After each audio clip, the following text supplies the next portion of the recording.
Governor Gavin Newsom made a stop in San Diego today to gather support for Prop 1. That's a $6.4 billion bond measure he says would update the mental health system and help address the homelessness crisis in our state. CBS 8's Kelly Hessedall joins us live from downtown with more on the governor's visit and what opponents of Proposition 1 are saying. Kelly.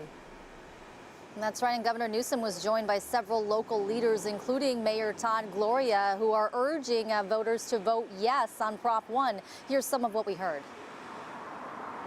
Across the spectrum of support, people get it and want to get something done.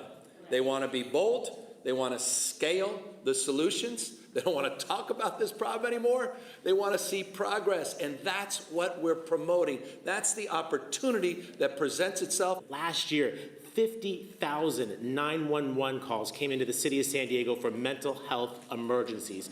50,000 calls. That's 130,000 service hours that our first responders are using for mental health emergencies and not responding to your medical claims. And this rally was held inside a union hall in Rolando. Now, supporters say Prop 1 will transform our outdated mental health system and help get more unhoused people off the streets. Governor Newsom says since the 1960s, the number of psychiatric beds in our state has dropped from 37,000 to 5,500. Prop 1 would add an additional 11,000 new treatment beds. Now, it would also change how counties can use state funding for mental health services.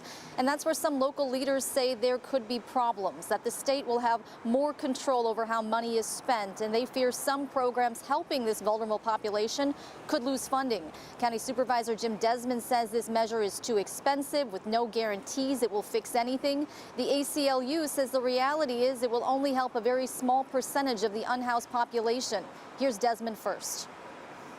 This is a bond. We're basically our kids and our kids' kids, it's going to have to be paid off like over 30 years or something like that. And so basically we're borrowing this money and then paying interest on top of it. And so taxpayers are going to be on the hook for many, many years. The numbers and the data show that this would be likely to house only about 3% of the total number of Californians who are on our streets in any given day. We've seen potential proposals of a similar size that would house 20 times as many people. And so there are certainly strong feelings about Prop 1 on both sides. Prop 1 needs a simple majority to pass. Heather and Carlo.